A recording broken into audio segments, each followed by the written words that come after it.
Dear students, Assalamu alaikum. Welcome to the course of ME212 Dynamics. This is lecture 32 and in this lecture we will start chapter 16, which is the planar kinetics of rigid body.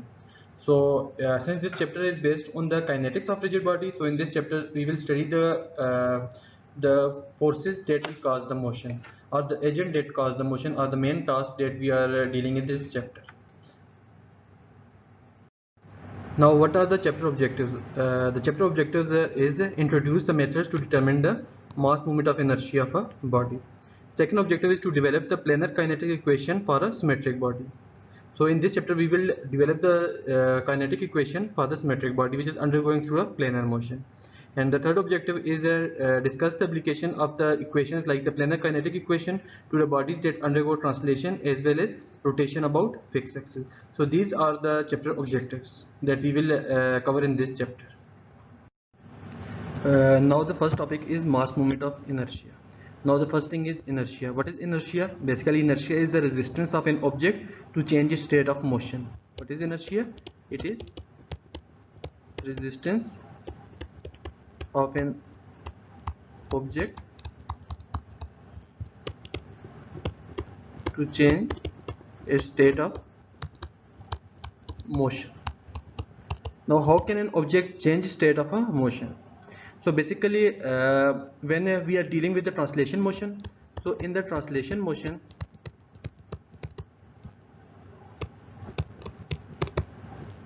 the agent that causes the translation motion is basically force, and when we are dealing with the rotational motion, the agent that causes the rotational motion is basically movement.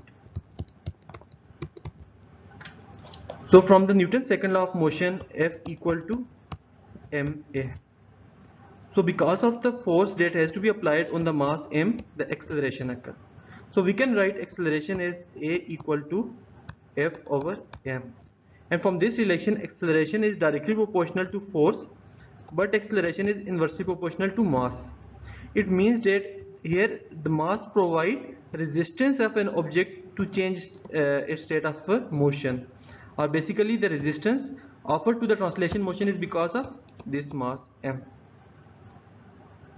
So we can write this mass as the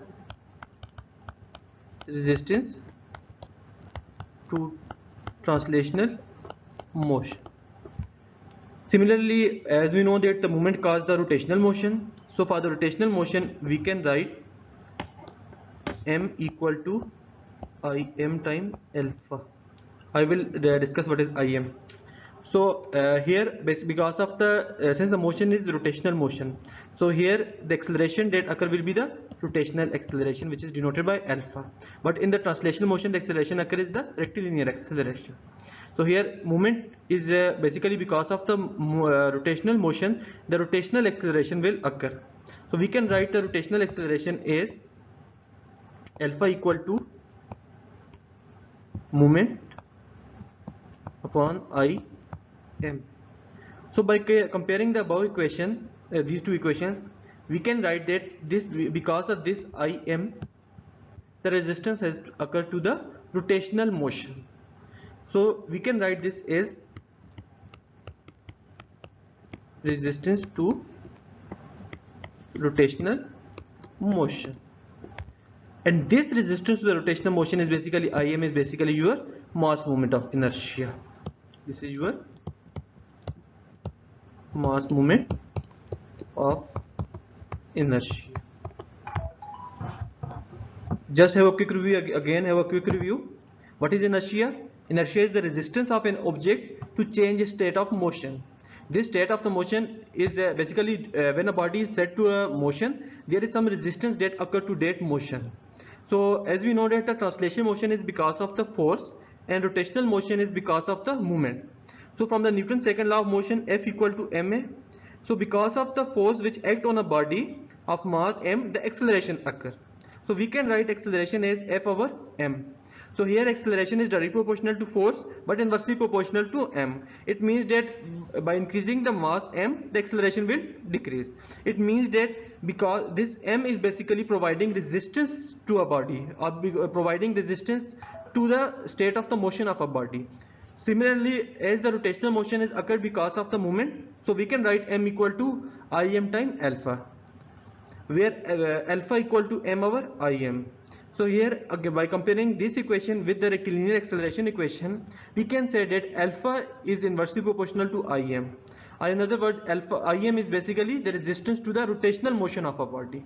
So this im is called as mass moment of inertia. Now what is the definition of mass moment of inertia?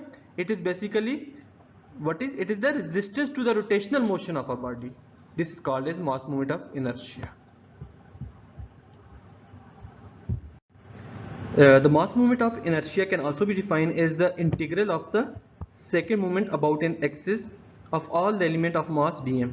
Let us say that on a rigid body you have a mass dm, and we have to find out, let us say that the mass moment of inertia about the axis z axis. So we have to draw the perpendicular distance from this z axis to the small incremental mass dm. So let us say that distance is r. So for the body moment of inertia about the z-axis, its definition is basically I is integral mass integral r square dm. This is for the small element dm. So here r is the perpendicular distance from the axis about which you have to find out the mass moment of inertia. Let us say that in this case, as we have to find out the mass moment of inertia about the z-axis, so our r will be the perpendicular distance to z-axis. And what is your dm? This is basically infinitesimal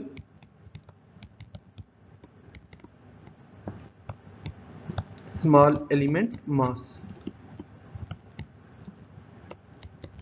So this is basically the equation for finding the mass moment of inertia mathematically.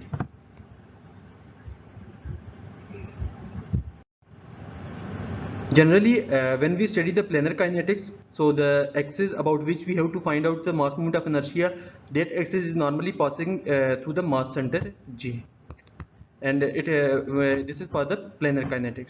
So the mass moment of inertia computed about that axis is Ig. We can call that mass moment of inertia as Ig. So since Ig, in that case, Ig will be equal to integral of m r square time dm. Since here we have to take the square of the r, which is a perpendicular distance from the axis that passing through the mass center G, and the dm. Here r is a perpendicular distance. So we are taking the square on this. So it means that this mass of moment of inertia is always a positive quantity. It can't be negative. And we can calculate this integral upon volume. As we know that what is the definition of density? As we know, density is mass over volume. So we can write for the small element as this density is dm over dv. This definition will be true for the small element. In that case, for the small element, the mass will be dm and the volume will be dv, which is the infinitesimal small mass and infinitesimal small volume. So in this case, we can write dm equal to rho time dv. Here this v is basically representing volume. So by substituting the value of dm in this equation, we can write this as r square time rho dv. In this case, the integral has to be taken upon volume. So the case when our density is constant, so we can take density out from the integral. So after taking the density out from the integral, the mass moment of inertia become equal to rho time integral volume integral r square dv. Since the integral is to be taken upon volume, it means that we have to take 3 time integral, like it is triple integral, as the integral is to be taken upon on volume. Now what is the procedure for finding the mass moment of inertia for the rigid body? So there are the two procedures in which we can find out the mass moment of inertia. The first one is by using the shell element, and the second one is by use of the disk element. So let us say that this is the rigid body of which you have to find out the mass moment of inertia. So in the rigid body, imagine that there is you can find out the mass moment of inertia for the shell element, which is of the cylindrical shape. So by finding the moment of inertia for the shell element for the whole rigid body, you can find by taking the integration of the moment of inertia of the shell element. So as we know that di equal to r square time dm. So dm can be written in term of dv as r square rho dv. So in this case, you have to find out the volume differential volume for the shell element. So for the cylindrical element, what is the volume? So volume is basically the circumference times this height times the thickness. So this is basically 2 pi y is basically y is the perpendicular distance from the z axis. So this is your circumference, and this is the height, and this is the thickness. So in this way you can find the differential volume for the shell element. So by substituting this dv in the above equation, so by applying the integration, you can find out the moment of inertia for the whole rigid body. Now to find the moment of inertia for the disk element, so again the same procedure we have to follow. We have to find out dv as the disk element. This is basically the area of the circle. So multiplying the area of the circle with the thickness or height dz, we can find out the differential volume for the disk element. But kept this thing in mind that let us say that this is the disk element, and this is the axis that passing to the disk element. So as in the disk element, we cannot directly apply di equal to r square time dm. We cannot apply directly. As in, let us say that this is the point on this disk. So the distance of this point from the disk, let us say that this is the a, and let us say that this is the particle on the periphery of the disk. So let us say this distance is b. So as the perpendicular distance from the z-axis vary from point to point, so this means that we cannot apply this formula which is for the constant distance from the z-axis. So this means that we can find the moment of inertia for the disk element by using the already defined formulas for the disk element. So here these are the moment of inertia for some of the common geometric solids. So the first one is for the thin rod having the axis passing through the center. Second one is also for the thin rod, but the axis is at the end. The third one is for the solid disk. Similarly for the hollow cylinder, for rectangular plate, thin rectangular plate, for thin wall hollow cylinder, for solid sphere, and the thin wall hollow sphere. So these are the some most commonly used geometries, and these are the moment of inertia for these commonly used geometries. So you can take help from these already defined moment of inertia in solving the problems. Now come to the example on the finding the mass moment of inertia. The statement of example is determine the mass moment of inertia of the cylinder about z-axis. The density of a material rho is constant. So in this example we have to find the mass moment of inertia for the object which is a cylindrical shape, and we have to find the mass moment of inertia about the z-axis. The density of the material given is constant. So here this is the object, this is the cylinder, solid cylinder of radius r, and the axis assigned on the middle of the cylinder. So we have to find the mass moment of inertia about for that cylinder about the z-axis. So how can we find out the mass moment of inertia for the cylindrical object? So for the cylindrical object, we can use the infinitesimal small element as a shell element. So for the cylindrical object, we can use the shell element as a cylinder. So here we have let us say that in this figure we have a cylindrical shell element inside a solid cylinder, and for the shell element the perpendicular distance from the z-axis is r, and the thickness of the shell element is dr. So by using this shell element, we can find out the moment of inertia of the cylinder. As in this case we have chosen the shell element, and from the definition of the mass moment of inertia we know that di equal to r square time dm, and we can replace dm with dv. So how can we replace dm with dv? As we know that density is mass time density mass over volume. So we can write rho equal to dm over dv for the infinitesimal small shell element. So we can write dm equal to rho time dv. So what is the volume for this infinitesimal shell element? So how can we find out the volume for this?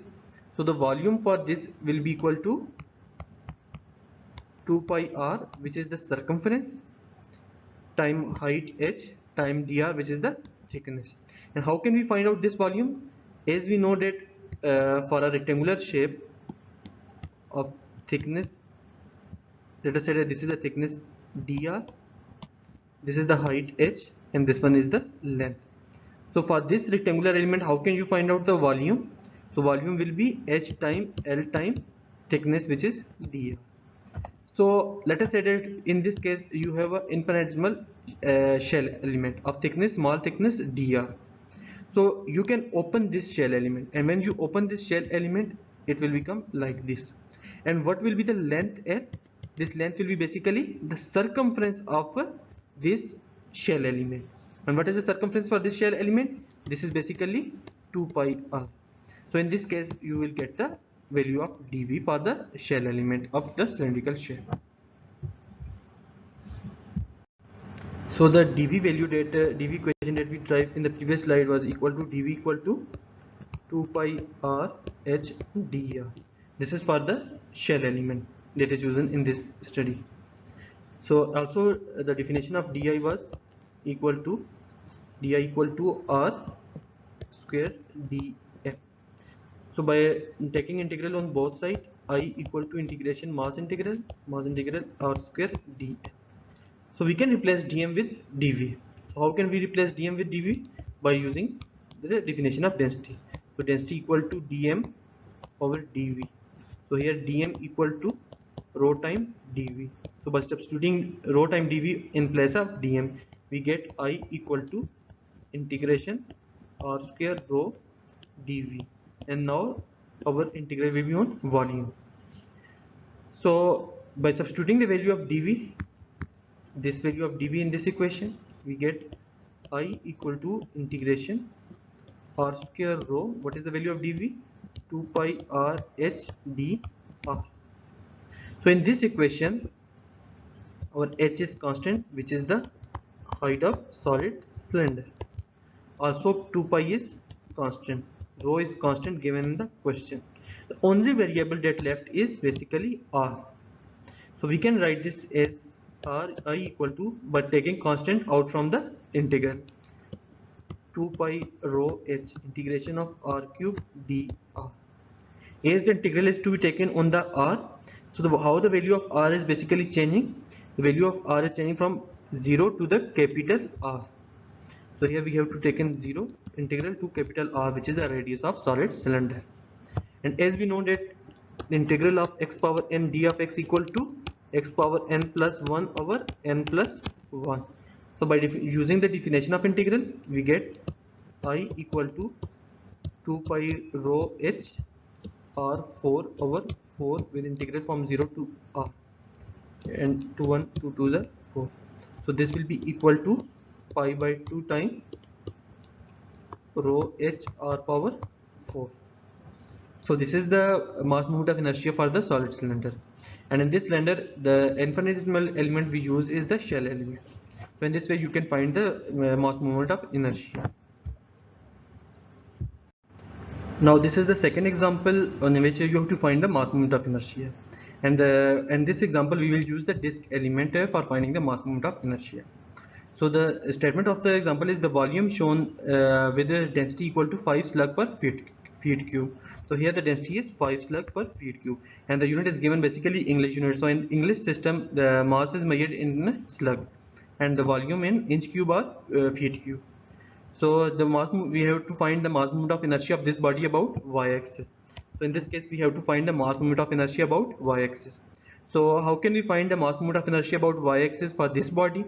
So the plan is to find the mass moment of inertia of the disk element about y-axis, and for the whole body we have to find the mass moment of inertia by taking the integral for the mass moment of inertia of the disk element. So let us say that here we take this as a disk element. So for the disk element we have to find the mass moment of inertia, which is diy, which is a small infinitesimal disk element, and for the whole body we can take the integral of the mass moment of inertia of the disk element. So in this way we can find the mass moment of inertia for the whole body. So as we know that by definition of a mass moment of inertia, di equal to r square times dm. So here we can write dm in term of dv, or replacing dm with dv. We can write di equal to r square rho time dv. That is by using a definition of density. So what is here the infinitesimal small element we chosen is disk. So let us say that this is the disk element that we chosen. So how can we find the volume for the disk element? And let us say that this is the y-axis, and from y-axis the perpendicular distance for this disk is basically x. This is up to you. You can use x, you can use y or anything. And let us say that the thickness is basically dy. So as the here the equation is given in term of the equation of this trajectory is given in term of x and y. That's why I use x and y for the disk element also. So how can we find the volume for the disk element? So volume for the disk element will be this area times this thickness. So this area, this is the area of the circle times the thickness. So what is the area of circle? Pi by 4 d square or pi r square. So dv will be equal to here pi x square times what is the thickness, which is dy. Now again look that as in this figure, this is your x-axis, this one is your y-axis. So the perpendicular distance is to be measured from y-axis and in the x direction. So that's why I choose here x. And as this vertical distance is to be measured from x-axis but in the y direction, and this is the small dimension, that's why I use here as y. And the location of the disk from the x-axis is basically y. So in this way I give the nomenclature to the disk element. So after finding out the differential volume for this disk element, so I have to find out the mass moment of inertia. So in this case, for the disk element, again I am drawing the disk element. This is the disk element and this is the y-axis. So is it possible that all the element on this disk has the same distance from y or not? Let us say that here you have an element, here on the periphery you have an element. So the periphery element has a distance of y from the disk. So but it is the distance of x from the y-axis, but it is not possible that the element nearer to y-axis has the same distance. So in the case of disk, as the distance of each and every element from the axis is not same, so we can't use this definition of mass moment of inertia for finding the mass moment of inertia for a disk element. So how can I find out the mass moment of inertia?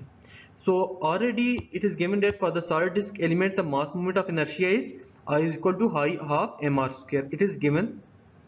So for the solid disk I equal to half m r square, r here in this case become x square.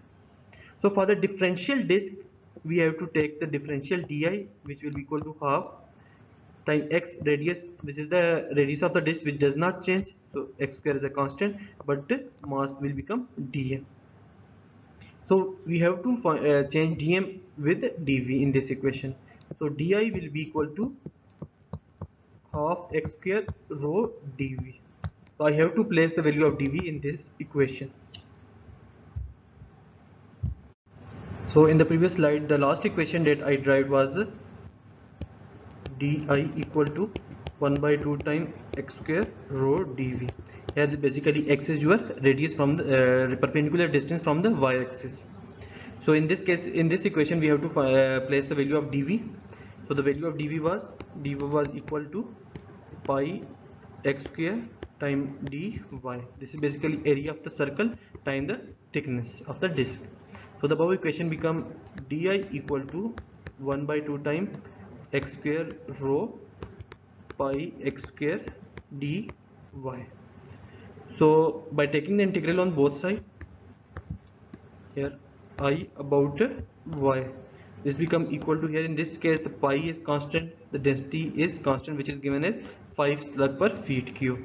Also 1 by 2 is constant. So by taking the constant out from the integral, so this will be 1 by 2 pi time rho. So integration will be x power 4 dy. See here x is also changing with respect to the time. Also the integral is to be taken with respect to y. So we have to substitute the value of x in term of y.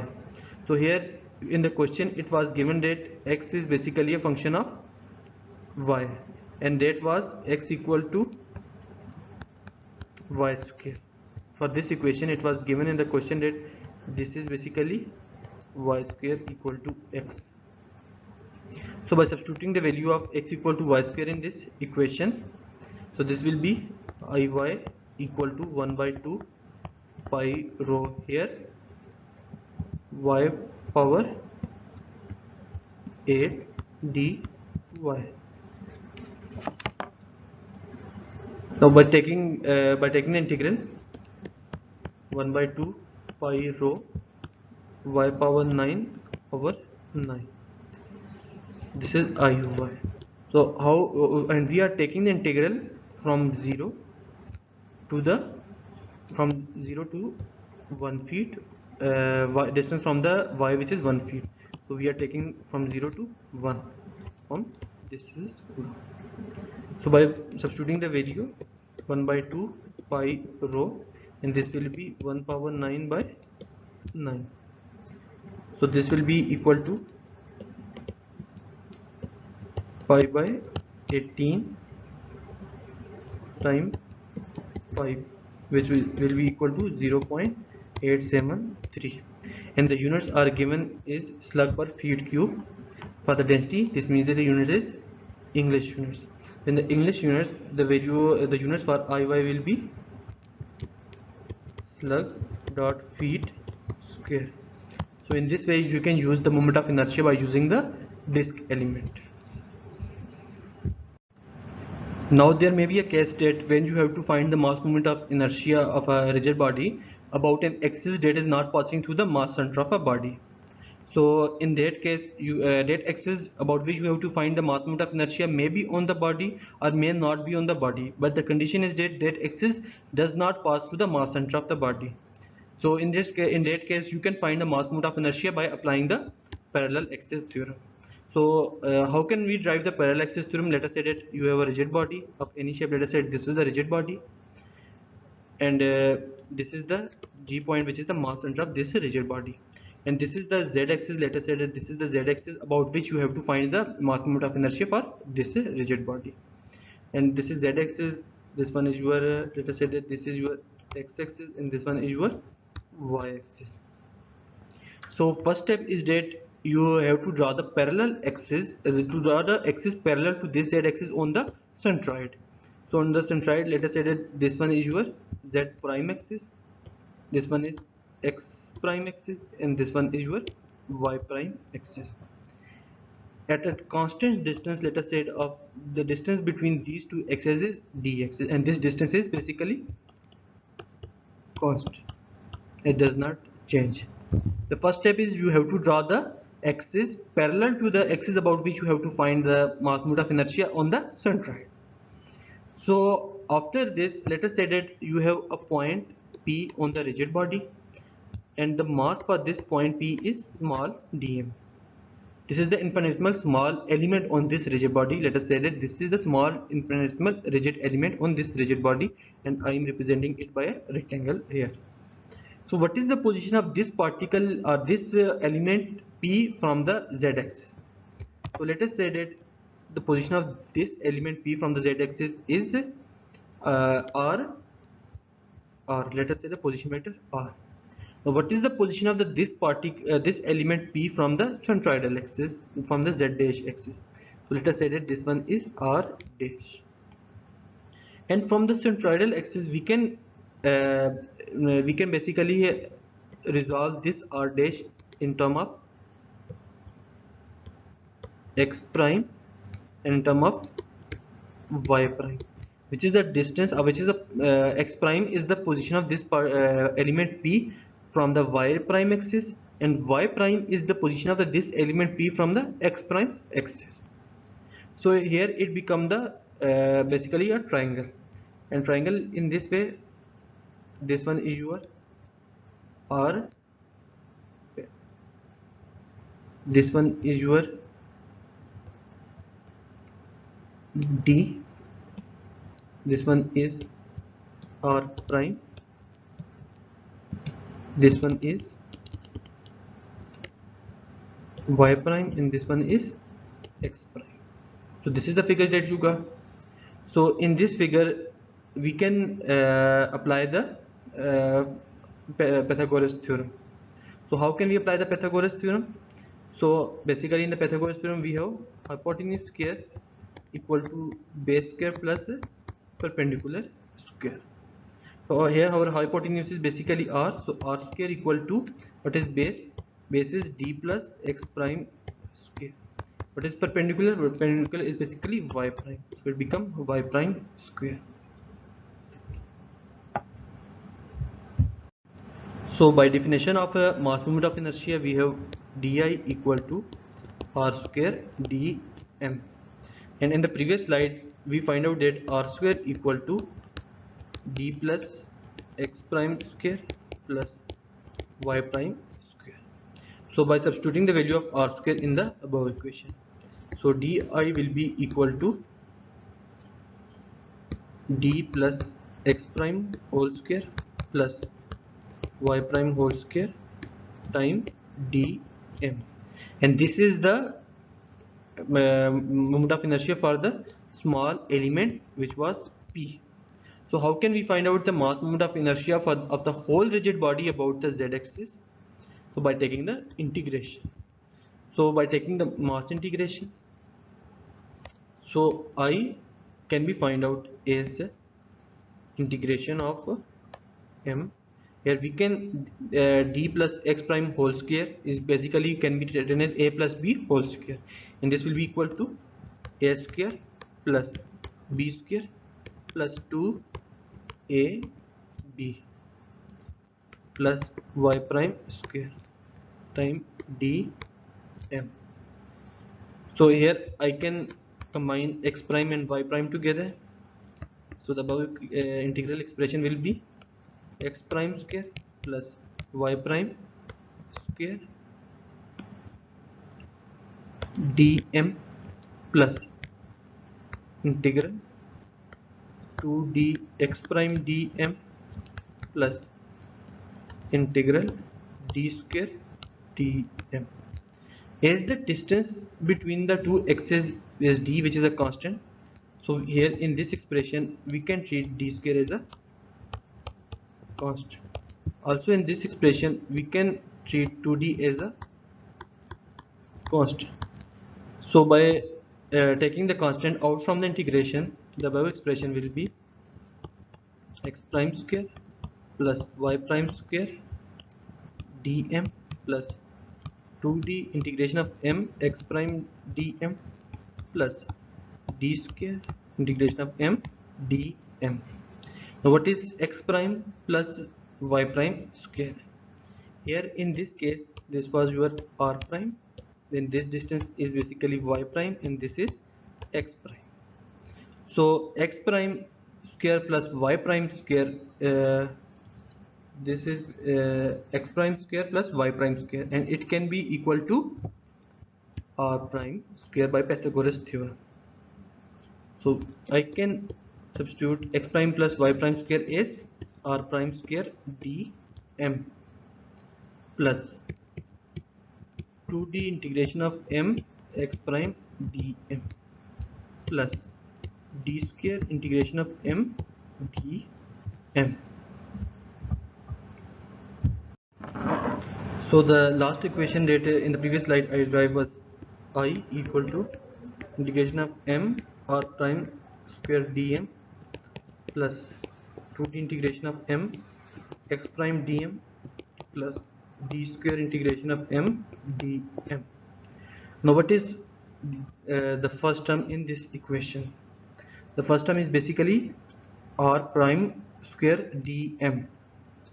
Now what is this? Basically r prime is the distance from the z-axis. So integration of r prime square dm, this will be equal to your moment of inertia about the centroidal axis. Similarly in the second equation, what is integration of x prime dm? X prime is the distance of this particle from the z-axis, and as the z-axis is passing through the body mass center, so it means that each and every particle, the summation of the moment of each and every particle of this rigid body about the centroidal axis will be 0. It is summation of the moment of all the particles about this axis will be 0, and this is basically integration of m x prime dm is basically this is the summation of the moment of all the element about this centroidal axis. So this will be 0. So here integration of m time dm will be equal to your total mass m. So we can write this term as d square m. So here I will be equal to Ig plus d square m. This is basically your parallel axis theorem. So the parallel axis theorem definition is the moment of inertia, mass moment of inertia about an axis which is not passing through the mass center of the rigid body will be equal to moment of inertia about the mass center of a body plus mass times square of a distance between the two axes. So this is the definition of mass moment of inertia. This is definition of mass moment of inertia by parallel axis theorem. So these are the definitions for the two terms. First one is the parallel axis theorem, and second is the radius of gyration.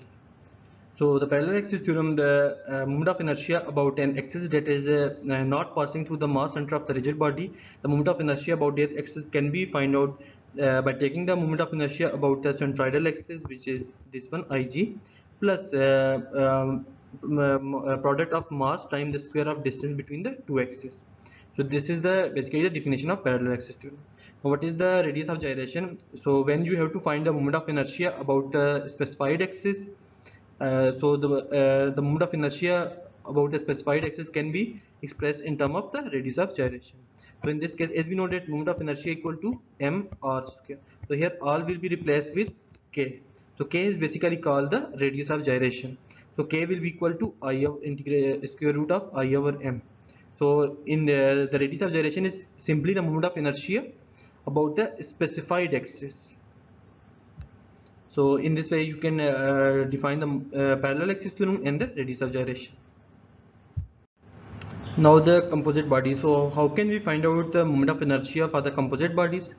So if the body is constructed by a number of the simple shapes such as discs, spheres or rods, so the mass moment of inertia for that body can be found out by adding or subtracting the moment of inertia for the each and every specific body. So in this these are some examples for the composite bodies. So in this composite body here it contains three bodies, 1, 2 and 3. So as a whole this body is a combination of three bodies. So for the whole body the moment of inertia can be found out by adding the moment of inertia of these three bodies. Similarly in this example we have two bodies. First one is the rod and second one is the sphere. So moment of inertia for this whole body can be found out by adding the moment of inertia of rod plus moment of inertia of sphere. Similarly for the other two cases. So in this way you can find out the moment of inertia. There may be a case that when you have to subtract the moment of inertia. So let us say that you have a disk in this way. So this portion is a solid portion and this one is hollow. So how can you find out the moment of inertia for this body? So moment of inertia for this body will be this minus this. So we can find out the moment of inertia for the complete solid body, solid disk, and from the solid disk we can find out we can subtract the moment of inertia for the solid disk equivalent to the hollow portion. So in this way you can find out the moment of inertia for the composite bodies. So this is a simple example for the composite bodies. So the statement of the example is if the plate has a density of 8000 kg per cubic meter and the thickness is 10 millimeter, determine its moment of inertia about an axis directed perpendicular to the slide or page and passing through point O. So the axis is passing through the point O and this axis is basically perpendicular to the slide. So we have to find the moment of inertia about this axis. So how can we find the moment of inertia about an axis that is passing through point O and is perpendicular to the slide? So we can find out by using the parallel axis theorem. So by using the parallel axis theorem, we have first this is the mass moment. This is the mass center. So first is we have to find out the moment of inertia about the centroid. So after that, let us say that moment about point O will be equal to moment about point G plus mass times square of distance between these two axes. Let us say that this distance is d.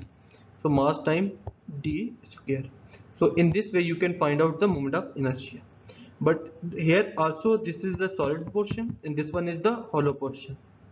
So here this solid plus hollow portion will be equal to solid portion minus this minus the portion equivalent to hollow portion. So in this way you can find out the moment of inertia for the composite bodies, and also for the case of parallel for the case when the axis is not passing through the mass center. So in this case, as we have to find the moment of inertia about point O, which is not passing through the mass center. So how can we find out the moment of inertia about point O? So we can find by applying the parallel axis theorem. But as in this case, the object is of a composite shape, composite object. So this object is basically a solid portion plus a hollow portion. So we can write this object as a solid disk minus the disk equivalent to the hollow portion. So in this way, we can find out the moment of inertia by applying the parallel axis theorem. So for the solid disk,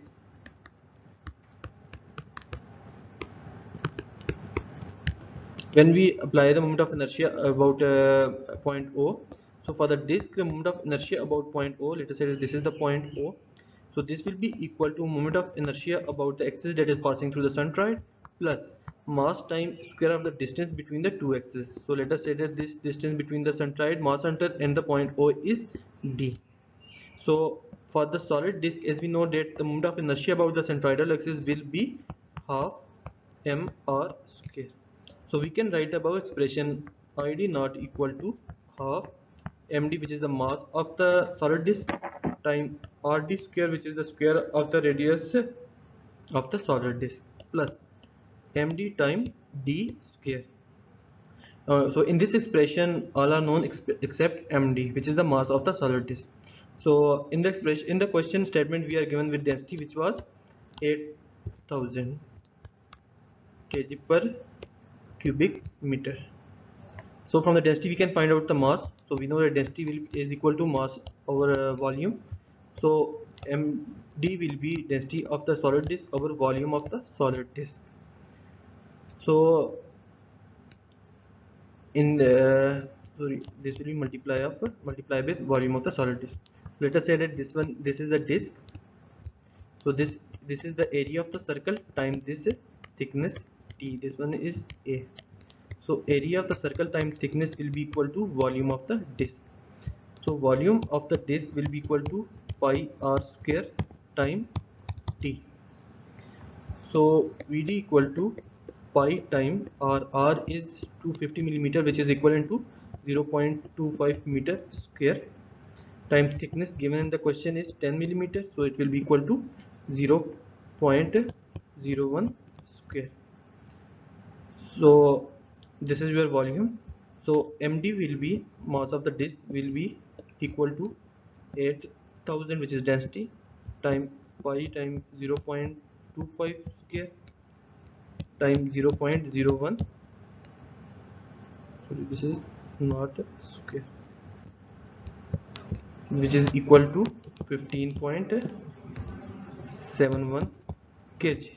Substituting the value in the expression for the moment of inertia about point O for the solid disk, we can find the moment of inertia. So the moment of inertia expression of the solid disk from about the point O is equal to 1/2 time md or d square plus md d square. So the value of md was 15.71 kg. Substituting the value in the above equation, so moment of inertia of the solid disk about point O will be equal to 1/2 time md is 15.71 time rd, which is 0.25 square, plus 15.71 times square of distance between the point O and the mass center, which is also equal to r, which is 0.25 square. So this is equal to 1.473 kg meter square. This is for the solid disk. So now for the hollow disk, the same procedure will be followed. So for the hollow disk, the mass of the hollow disk will be equal to density of the hollow disk time volume of the hollow disk. So the density is 8000 time volume of the hollow disk will be pi r square. So for the hollow disk, the radius is 0.125 meter. So it will be 0.125 square times 0.01, which is thickness. So it is equal to 3.927 kg. Now the moment of inertia of the disk equivalent to hollow disk is about point O is equal to 1/2 time mh RH square plus mh d square. Substituting the value 1 by 2 times 3.9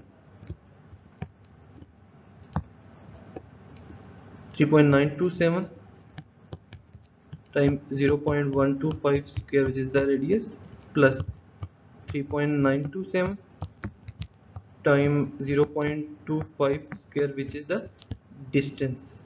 So the distance will be radius of the large disk. So it is equal to 0.276 kg meter square. So the moment of inertia of the solid disk and the moment of inertia of the disk equivalent to the hollow disk about point O has been found out. So for the whole composite body, we can find the moment of inertia by subtracting the moment of inertia of the solid disk, by taking the moment of inertia of the disk equivalent to hollow disk from the solid disk. So the moment of inertia of the solid disk about point O was 1.473 kg meter square, and moment of inertia of the disk equivalent to hollow disk about point O was equal to 0.276 kg square meter. So how can we find out the moment of inertia of the composite body about point O? So for the composite body, it will be like as we have this solid disk and there is a disk equivalent to the hollow disk. So from the solid disk, if we subtract the value for this disk equivalent to hollow disk, we can find out the moment of inertia for this disk having a hollow portion. So it will be id naught minus ih naught. So subtracting the moment of inertia of the solid disk of the disk equivalent to hollow disk from the solid disk. So it will be 1.473 minus 0.276, and this will be equal to 1.20 kg square meter. So in this way you can apply the parallel axis theorem and find out the moment of inertia for the composite bodies. So this is the case of applying the parallel axis theorem as well as finding the moment of inertia for the composite bodies.